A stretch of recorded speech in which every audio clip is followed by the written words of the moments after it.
हाँ जी, third year, बिस्मिल्लाहिर्रहमानिर्रहीम। Nuclear chemistry है आपके पास जी, कि न्यूक्लियर केमिस्ट्री में क्या कह रहा है कि वो आप न्यूक्लियर के रिएक्शंस और उनके यूजेस की स्टडी करते हैं, ठीक हो गया। उसके बाद रेडियो एक्टिव एलिमेंट्स हमने पढ़ा था। रेडियो एक्टिविटी क्या होता है, रेडियो एक्टिव एलिमेंट्स क्या होते हैं, जो कि रेडिएशंस को खारिज करते हैं। मैरी क्यूरी थे जिन्होंने ये काम सबसे पहले डिस्कवर किया था रेडियो एक्टिविटी का। नेचुरल रेडियो एक्टिविटी होती है जी कुछ।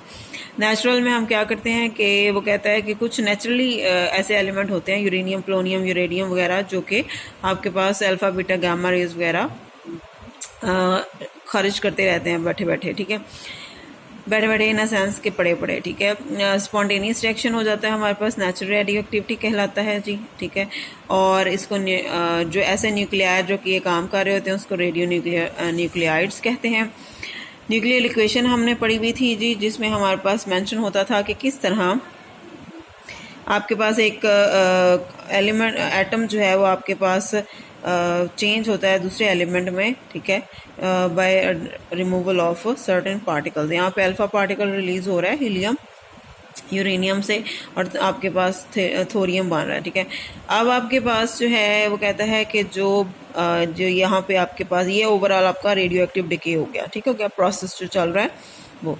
यूरेनियम जो है यहाँ पे आपके पास पेरेंट न्यूक्लियाइड होगा, और ये जो आपके पास थोरियम बना है ये आपका डॉटर बन गया आपके पास। इसी तरह और भी बहुत सारे रिएक्शंस आपने पढ़े थे। फिर आपने टाइप्स पढ़ा था। टाइप्स हमारे पास अल्फा पार्टिकल्स। अल्फा पार्टिकल्स क्या होते हैं आपके पास, वेलोसिटी इनकी डिपेंड करती है, वो कहता है रेडियो एक्टिव सब्सटेंस पे पेनिट्रेटिंग इतने नहीं होते आपके पास, ठीक है, इन्वर्सली प्रोपोर्शनल होती है इनकी पेनिट्रेशन आयनाइजेशन से, ठीक है, मतलब जितनी कम पेनिट्रेशन होगी उतनी ज़्यादा आयनाइजेशन शो करेंगे। बीटा पार्टिकल्स से, बीटा पार्टिकल्स क्या होते हैं आपके पास, ये नेगेटिव चार्ज रखते हैं, इलेक्ट्रॉन्स की तरह के होते हैं, और इनकी पेनिट्रेशन आपके पास ज़्यादा होती है। इनकी आपके पास ज़ाहिर पेनिट्रेशन अगर ज़्यादा है तो इनकी आयनाइजेशन आपकी कम होगी। डायरेक्टली इन्वर्सली प्रोपोर्शनल है ना। गामा रेज हैं आपके पास। गामा रेज में हमारे पास क्या है कि वो भी यही होते हैं कि इसमें कोई चार्ज नहीं होता है, एक्सरेज होती हैं एक तरह से, ठीक है, और ये पेनिट्रेटिंग काफ़ी होते हैं आपके पास, और आयनाइजेशन इनकी सबसे कम हो जाती है।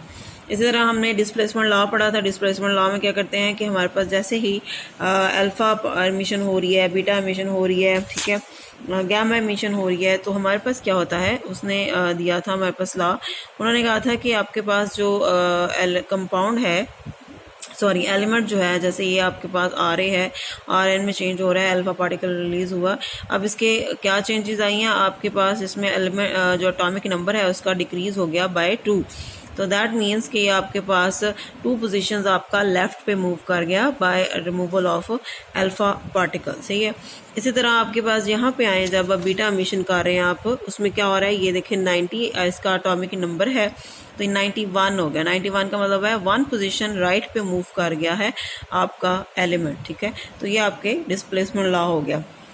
गामा एमिशन में भी हमने यही पढ़ा था, ठीक है, कि इसमें क्या होता है, पॉजिट्रॉन एमिशन है इसमें, ठीक है। पॉजिट्रॉन क्या होता है ये इक्वल्स टू इलेक्ट्रॉन ही है, लेकिन इसका चार्ज पॉजिटिव होता है, नेगेटिव की बजाय इलेक्ट्रॉन पे नेगेटिव चार्ज होता है ना, इसलिए इसको पॉजिट्रॉन कहते हैं।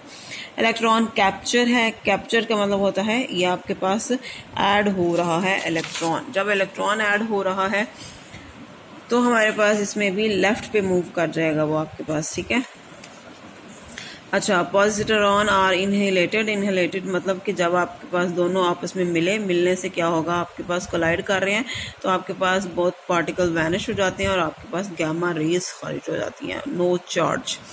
आर्टिफिशियल थी। आर्टिफिशियल में हमने पढ़ा था कि जिससे हम अपने खुद आर्टिफिशियल मीन से काम करते हैं। एटम्स मैशर होता है जी आपके पास, मशीन समझ लें, ठीक है, उसके ज़रिए हम आपके पास high energy high speed particle जो हैं अल्फा पार्टिकल वगैरह, उसको हम ऐसे एलिमेंट्स के ऊपर बम्बार्ड कराते हैं जो कि नेचुरली रेडियो एक्टिव नहीं होते, जिससे क्या होगा, उनके आपके पास मिशंस होना स्टार्ट हो जाएंगे, जिसको हम कहेंगे कि ये रेडियो एक्टिव हो गए। This is your artificial radio activity, ठीक हो गया।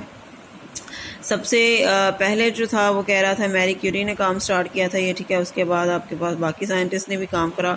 इसको हम कहते हैं ट्रांसम्यूटेशन। ट्रांसम्यूटेशन मतलब एक एलिमेंट दूसरे एलिमेंट में चेंज हो गया, ठीक है। उसके बाद है stability of nuclei, neutrons proton ratio है। उसमें हमने क्या पढ़ा था कि किस तरह प्रोटॉन और न्यूट्रॉन की रेशो जो है वो डिपेंड करती है आपके न्यूक्लियाई की स्टेबिलिटी पे, ठीक हो गया। इसमें हमारे पास क्या है कि लो एटॉमिक नंबर जो होते हैं उनकी आपके पास N/P ratio is equals to 1 होती है, स्टेबल है, no radiative, no emissions. Higher 83 proton से ऊपर हो, मतलब एटॉमिक नंबर 83 से ऊपर हो, तो उनका आपके पास जो न्यूट्रॉन प्रोटॉन की रेशियो जो होती है वो आपके पास वो उनके जो न्यूट्रॉन्स हैं वो स्टेबल नहीं होते, ठीक है, वो रेडियो एक्टिव होते हैं। सेकंड पॉइंट सॉरी है कि N/P है आपके पास लेस देन ग्रेटर देन 1 है उसकी रेशियो, अगर तभी आपके पास वो स्टेबल होगा, क्योंकि उसमें न्यूट्रॉन ज़्यादा हैं, प्रोटॉन्स कम हैं। सही हो गया। तो दैट मीन्स डिसाइड हुआ कि 83 से अबव प्रोटॉन जिस न्यूक्लियस के पास हों वो आपके पास रेडियो एक्टिव होता है। स्टेबिलिटी कर्व हमने देखा था जी, ये आपके पास आ गया था कि किस तरह स्टेबल होते हैं। मैजिक नंबर है आपके पास, मैजिक नंबर में हमने कहा था कि हमारे पास 28, 28, 20, 28, 50 और 82 आपके पास प्रोटॉन हो, या आपके पास 28, 20, 28, 50, 82, 126 न्यूट्रॉन हो, तो आपके पास स्टेबल होते हैं। दैट मीन्स कि आपके पास मोर स्टेबल न्यूक्लियाई होते हैं, ठीक है, इनको हम मैजिक नंबर कहते हैं। न्यूक्लियाई जो होते हैं जिनमें आपके पास जनरली ज़्यादा स्टेबल होते हैं वो आपके पास इवन नंबर्स वाले होते हैं, ठीक है। इवन नंबर मतलब इसमें आपके पास ताक न्यूट्रॉन भी हो और प्रोटॉन भी हो, ऑड हो तो आपके पास वो कम होते हैं, आपके पास स्टेबल मतलब कि रेडियो एक्टिविटी के चांसेस ज़्यादा होते हैं।